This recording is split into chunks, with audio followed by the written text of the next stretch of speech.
Luca drew himself up and decided to take the only option they had left: flight. He squinted down the barrel of the mission control defense cannon, aiming it through an opening in the dense tree branches.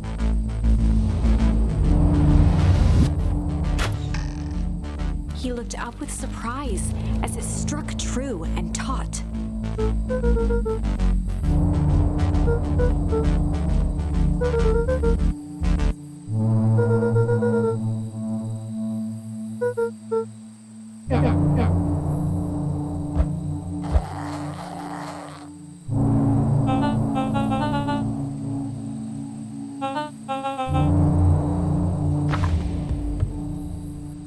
Luca and Iggy winced as they sprinted through the thicket. The branches clawed at them, reluctant to give passage. After what felt like a marathon, Luca stopped in his tracks as they reached the clearing. "What the?" That was all he was able to say before Iggy slammed into his back. The boys tumbled down a steep decline and crashed with a wheezing thud on a surface as hard as ice. In fact, it was ice. Chapter 5. Signs. They stood silently, catching their breath. The sky was like sapphire. With each breath, a plume of steam escaped from Luca's lungs. "Let's keep moving." Luca pulled Iggy to his feet as they gazed across a snowy terrain.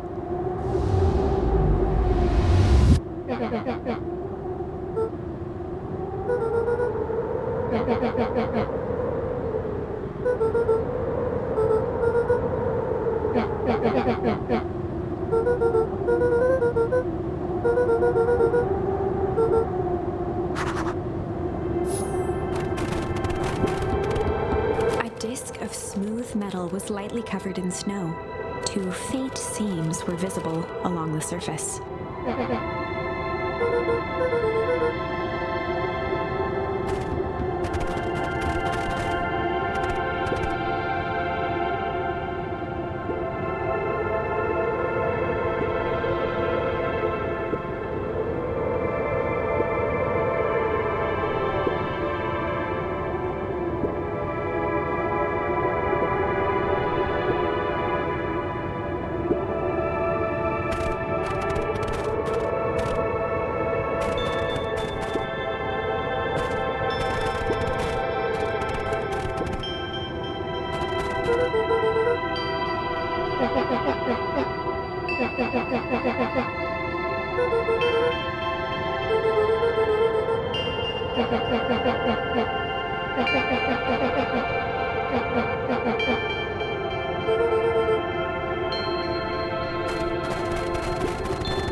Luca had almost forgotten the walkie-talkie he was carrying.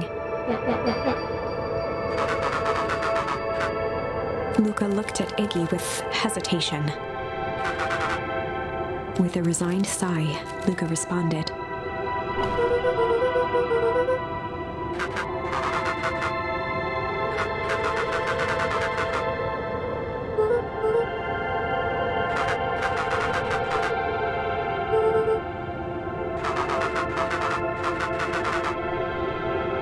Luca winced, shoving the walkie-talkie back into his pocket.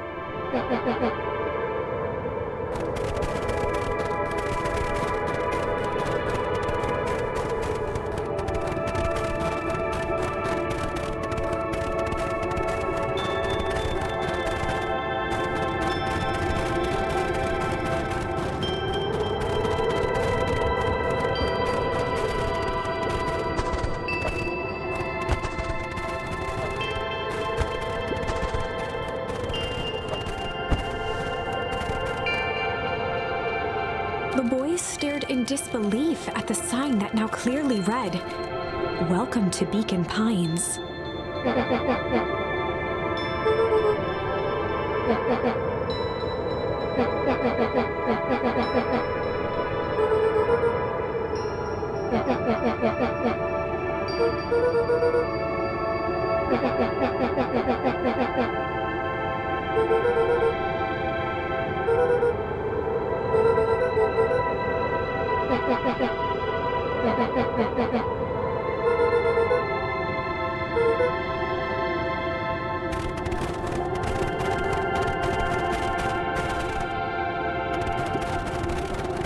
The fencing glistened, each chain link encapsulated with a translucent layer of ice.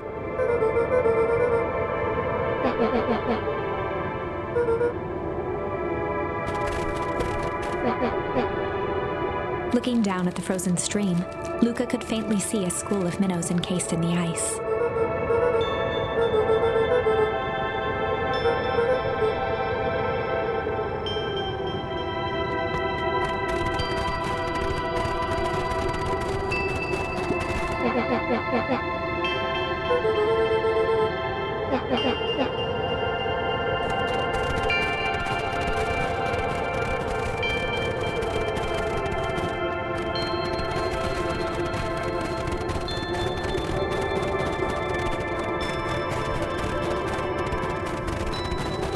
The crunching of footsteps trailing Luca went hush. He looked back to see Iggy's face twisted with confusion.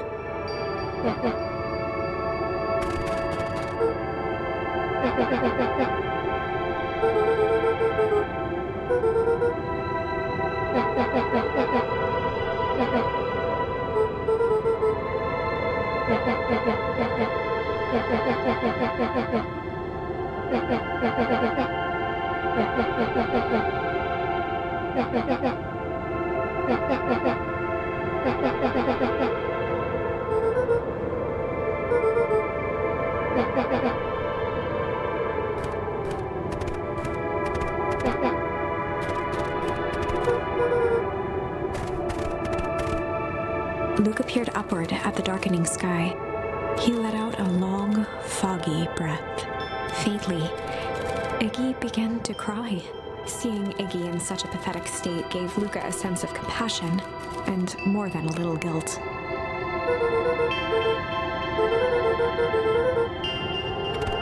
Luca allowed himself to collapse next to Iggy.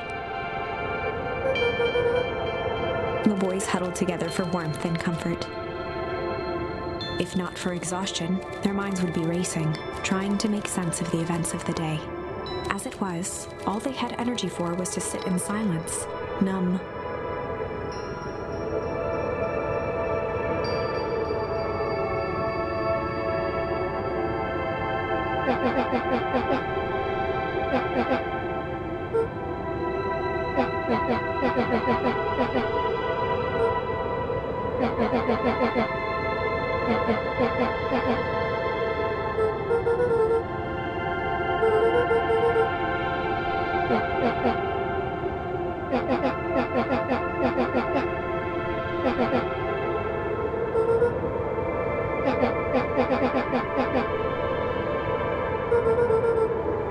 Iggy motioned sarcastically to his half-deformed face.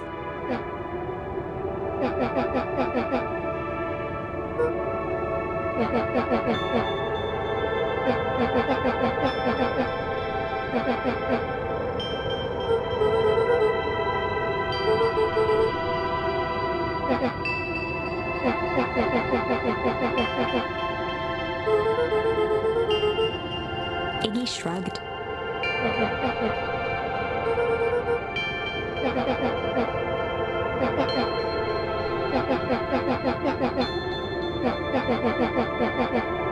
Iggy now wept openly.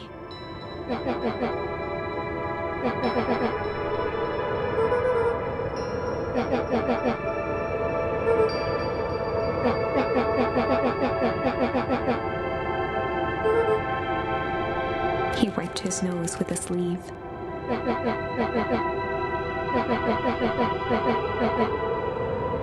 Luca gave a warm chuckle. Iggy cleared his throat as he wiped his eyes.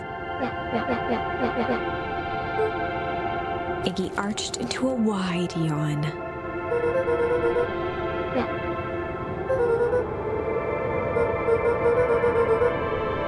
Luca's eyelids began to slowly drift shut.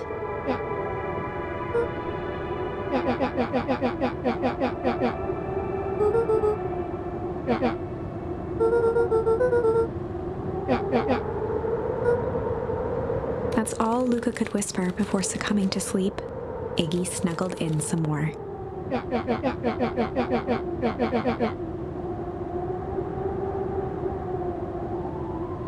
The house smelled of warm bread. Luca was playing with toy blocks on the living room rug. He looked up to see his parents on the couch. His mother held his father's head in her lap. She idly stroked his hair while humming a song. A voice behind Luca spoke. "This is how you remember them, huh?" Luca turned to see his own face. The doppelganger from his dreams, still clad in a yellow hazmat suit, still carrying a look of disdain behind empty eyes. Aw, look at this perfectly cozy scene. You know it wasn't really like this. The figure picked up a toy block and inspected it. It's amazing the facades that one can build given the right materials. Not that I blame us. These are a child's memories, all warm and fuzzy. You don't remember, do you? Lucas snatched the block from the figure's yellow-gloved hand. Remember what? The doppelganger pointed to the couch. The last day we saw him alive. The day he chose to abandon us. Luca turned to look at his father, still lounging on the couch. That's not true. He didn't abandon us. The doppelganger waved his hand dismissively. Everything is true here. It's just a matter of what we choose to see. Well, let me show you. The world flickered and pulsed. Luca was sitting next to his bed, listening to his heartbeat with one of his dad's stethoscopes. The doppelganger limped into the room. No, we both know that's not how this went. He grabbed Luca's hand and guided the stethoscope to the floor. Luca heard muffled shouting, brought close by the stethoscope. It was his parents, fighting. Do you remember what we did next? Luca gave a slow nod and crept down the hall to peek through the banister. He could see the outline of his mother at the bottom of the stairs. Damn it, Walt. We can't afford to get involved in this. She was scared. His father stepped forward. What am I supposed to do? Just watch? There's a sickness in this town, and we both know who's behind it. I swore an oath to help people. I won't turn my back on them. Luca's mother grabbed Walt. She was crying, pleading. I can't lose you. Walt calmly removed Eleanor's hand from his shoulder. What's right is right, and what's wrong is wrong. I could never live with myself if I let Sharper get away with this. Eleanor raised her voice. Spare me your bullshit platitudes. What about our son? Luca flinched, dropping the stethoscope down the stairs. Walt turned with a panicked smile. Luca, is that you, buddy? With tears in his eyes, Luca descended the stairs. Mom? Dad? What's going on? Walt dropped to a knee to meet Luca eye to eye. Nothing, buckaroo. Your mom and I just got a little overexcited is all. Luca placed the stethoscope against his father's chest. His heart was racing. It sounded like you were going somewhere. Walt gently removed the device from Luca's ears. Listen to me, Luca. I have some business to take care of.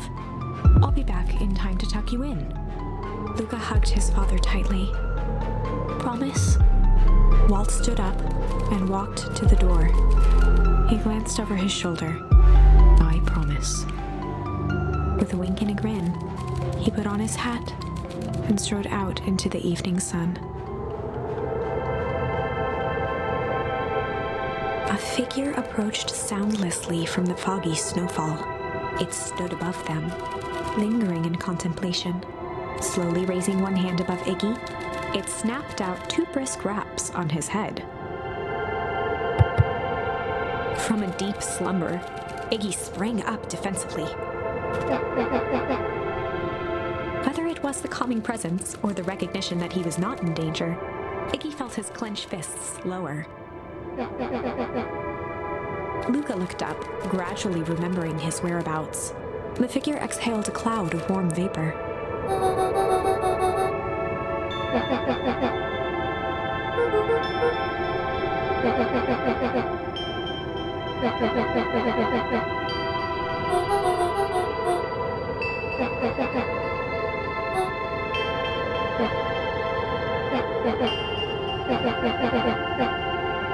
When it came to complete strangers, Iggy had trouble cobbling together an insult.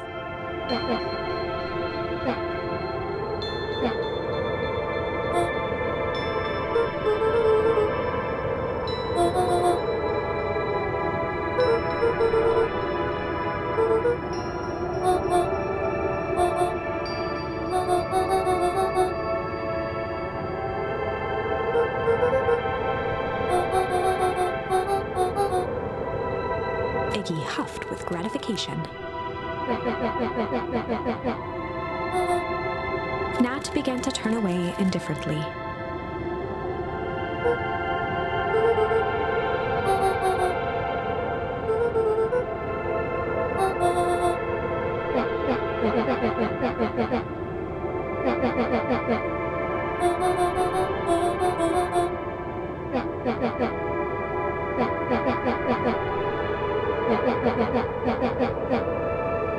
Iggy turned sharply and began to stomp off.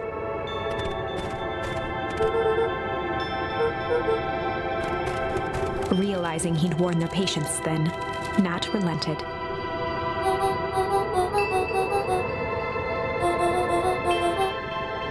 Luca and Iggy turned around with hope in their eyes. Nat took a deep breath in. Nat exhaled slowly, then snapped his fingers. For a brief moment, Luca and Iggy let themselves believe that some great magic was about to unfold, until they opened their eyes and found themselves in the exact same place, cold and disheartened.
Nat narrowed his eyes, furrowed his brow, and uttered, Luca began to laugh uncomfortably. He looked down at his feet. His eyes darted back and forth in contemplation. With a sudden pain, a thought struck him. He sprinted off into the pale distance. As Iggy turned to follow, Nat called out,